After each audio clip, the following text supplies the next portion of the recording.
कोरियाको पहिलो नेपालीहरूको अनलाइन टेलिभिजन नेपाली वेब टिभीमा यहाँहरूलाई स्वागत गर्न चाहन्छु। म रमेश खावजु। आज हामी यस भोटसिपा गाविस 3 मा दक्षिण कोरियाबाट सङ्कलन गरेको राहतहरू वितरण गर्न हामी आइरहेका छौँ। यस भोटसिपा गाविसका बासिन्दाहरूसँग यहाँको स्थितिहरू के कस्तो अवस्था रहेका छन् र भूकम्पबारे हामी विवरण गर्न हामी आइरहेका छौँ।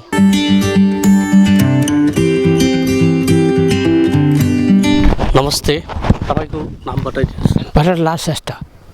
अनि यहाँको के कस्तो अवस्था रहेको छ? अब यहाँ यस्तै हालत भएर अब यहाँबाट पहिला चाहिँ भएको थिएन, अहिले हामीले अब यस्तो भोग्नु परेको छ। भोटसिपा गाविसमा कतिजना मानिसहरूको मृत्यु भएको छ? 22 जना भएको छ। कहाँ कतिको? वडा नम्बर 2 मा कति, वडा नम्बर 3 मा कतिजना? वडा नम्बर 2 मा 15 जना जति पुगेको छ। 3 मा भन्दाखेरि यहाँ एउटा, दुईवटा, तीनवटा, चारवटा। होलाकमा भन्दाखेरि 20-22 जना पुगेको छ। यस सिपाभोट गाविसमा के कस्तो क्षति भएको छ र यस गाविसको बारे विस्तृत विवरणहरू बताइदिनुहोस् न हामीलाई। हस्, धन्यवाद। मेरो नाम राजदास श्रेष्ठ हो। मेरो चाहिँ जन्मस्थल यो भोटसिपा गाविसको वार्ड नम्बर 3 नारा टोलमै हो, यही टोलमा हो। खास यो हाम्रो यो 2072 साल वैशाख 12 गतेको महाभूकम्पबाट यो गाविसमा हुन त यो देशभरि नै धेरै ठाउँमा क्षति भयो, तर त्यस सिलसिलामा यो गाविसको पनि क्षति भयो। धेरै क्षति भयो। यहाँ घर क्षति भयो, गाई बस्तु हो, मान्छे क्षति भयो, सम्पत्ति क्षति भयो र धेरै नै क्षति भयो। यो चाहिँ भनौँ न फेरि बारम्बार भूकम्पले गर्दाखेरि अझ पनि डर त्रास अझ नै बाँकी छ। त्यही भन्छ। यहाँ यस क्षेत्रमा बालबालिकाहरूको शिक्षामा के कस्तो अवस्था छ? यहाँ शिक्षामा खासै अहिले त्यति साह्रो नयाँ ढङ्गले चाहिँ परिवर्तन भएको छैन र अझ पनि यसलाई चाहिँ परिवर्तन गर्नको लागि अब हामीले कुनै दात्री संस्थाहरू चाहिँ पाएको खण्डमा हामीले चाहिँ यसमा परिवर्तन गर्न, जस्तो भौतिक विद्यालयको भौतिक उसमा र विद्यालयको चाहिँ शैक्षिक स्तरमा चाहिँ सुधार गर्न सकिन्छ। धन्यवाद sir.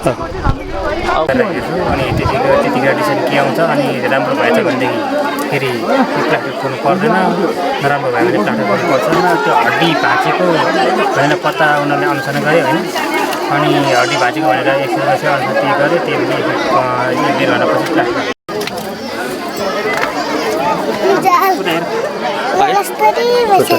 Photo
gajilan hanya wani sih, ne?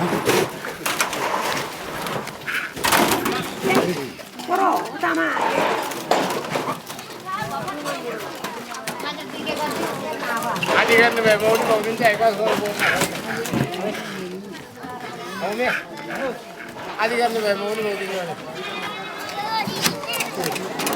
पुस किनेको त पुस प्लास्टिक भरेमा जानु छ।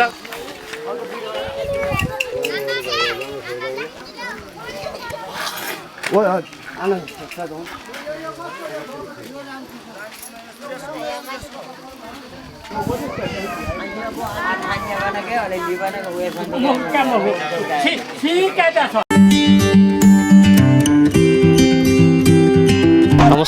नमस्कार। दक्षिण कोरियाबाट आएको यो राहत वितरण जस्ता वितरण गरिसकेको छ भर्खरै, तपाईँलाई कस्तो लागिरहेको छ? यो कार्यक्रम अत्यन्त राम्रो छ। हामीलाई विभिन्न दातृ निकाय लगायतबाट सहयोग धेर थोर सहयोग भइरहेको थियो होइन। त्यसमाथि जस्ताको चाहिँ अत्यन्त आवश्यकता परिरहेको बेलामा तपाईँले जुन सहयोग गर्नुभयो यो एकदमै सराहनीय छ र यो काममा तपाईँहरू लागि पर्नुभयो, जुट्नुभयो, त्यसको लागि तपाईँहरूलाई धेरै धेरै धन्यवाद दिन चाहन्छु। आउँदो दिनहरूमा कस्तो अपेक्षा राख्नु भएको छ? अब दक्षिण कोरियाबाट आगामी दिनहरूमा राहत, खाद्यान्न राहत तथापि त्यो भइरहेछ होइन। आवास तथा पुनर्निर्माणको कार्यक्रममा चाहिँ सरकारसँग हातेमालो गरेर अगाडि बढ्नुभयो भने एकदमै राम्रो हुन्छ जस्तो लागिरहेको छ। धन्यवाद छ। नमस्ते बाजे। नमस्ते। तपाईँले जस्ता पाउनुभयो? हजुर, जस्ता अब ल्याउनु भयो तपाईँहरूले, पाइसक्यो। योभन्दा अगाडि पनि अब घर ध्वस्त भइहाल्यो, बस्ने ठाउँ थिएन, त्रिपालले पनि बढ्न नपाइकन बाहिर चौरमा गएर बस्नु परेको थियो। अब जस्ता पायो तर एउटा बनाएर बस्न मौका दिनुभयो तपाईँहरूले। अरू घरमा बस्ने यस्तो भन्नु त अब अहिलेसम्म पनि डरमा नै भइरहेको छ, बराबर भूकम्प आउँदैछ। यस्तै छ सर। नमस्ते। नमस्कार। दक्षिण कोरियाबाट नेपालीहरूद्वारा विभिन्न रकमहरू सङ्कलन गरेर यहाँ जस्ता वितरण गरिसकेको छ। तपाईँलाई कस्तो लागिरहेको छ यो जस्ता वितरण कार्यक्रम? जस्ता वितरण कार्यक्रम मलाई चाहिँ एकदमै खुसी लागिरहेछ र हजुरहरूले यो कुरा राखिदिनु भएको लागि धेरै धन्यवाद भन्न चाहन्छु। किनभने अब राहतको लागि चाहिँ अलिअलि यसो आइपुगिरहेको छ र त्यसभन्दा पनि आवश्यक चाहिँ हामीलाई छानाको आवश्यक थियो, बस्ने ठाउँको लागि आवश्यक थियो र यो जस्ता ल्याउनु भयो, धेरै धन्यवाद। र जस्ता राखेर हामीले चाहिँ हामी सुरक्षित ओतमा हामी बस्नु पाउनेछौँ भन्ने चाहिँ हामी हजुरलाई धेरै धन्यवाद दिँदछौँ र हजुरहरूले यो कार्यक्रम राखिदिनु भएको लागि पनि हामी धेरै धेरै धन्यवाद भन्दछौँ। धन्यवाद छ। मेरो नाम सरस्वती श्रेष्ठ, वडा नम्बर 3। यो जस्ता गरेको धेरै धेरै धन्यवाद तपाईँहरूलाई। धेरै खुसी लागिरहेछ। जे पनि ल्याएर यसो बाँडेकोले मलाई धेरै खुसी लागिरहेछ। घाँसको बारी मात्रै जहाँ पनि ल्याइरहेको थियो, अहिले बाँस पनि छाप्रो भए पनि हुने भयो। धेरै खुसी लागेछ। धन्यवाद छ। नमस्ते। नमस्कार। तपाईँको नाम बताइदिनुहोस् न। मेरो नाम चाहिँ बिरमान तामाङ। कस्तो लागिरहेको छ यो जस्ता वितरण कार्यक्रम? एकदमै राम्रो छ, किनकि अहिलेको अब अहिले हेर्दाखेरि चाहिँ किनकि सबै ठाउँमा समस्या छ होइन। तर यसमा चाहिँ विशेष गरी चाहिँ अहिलेको चाहिँ सन्दर्भमा भन्नुपर्दाखेरि चाहिँ घाँस भन्दा नि बाँसको चिन्ता छ होइन सबैलाई। त्यसकारण चाहिँ यो जस्ता वितरण गर्नु भएर चाहिँ एकदमै राम्रो गर्नुभएको छ तपाईँहरूले। यसकारण हामी एकदमै खुसी छौँ। धन्यवाद छ। यो जस्ता पाउन कस्तो लागिरहेको छ? राम्रो लाग्यो। योभन्दा पहिले यहाँ जस्ता वितरण गर्न आइरहेको थियो कि थिएन? योभन्दा अगाडि त थिएन। यस्तो जस्ता पाउन कस्तो महसुस? राम्रो लाग्यो। पहिले योभन्दा अगाडि यस्तो गरी कहिले भएको थिएन, अहिले यस्तो गरी जस्ता आउँदा राम्रै भयो।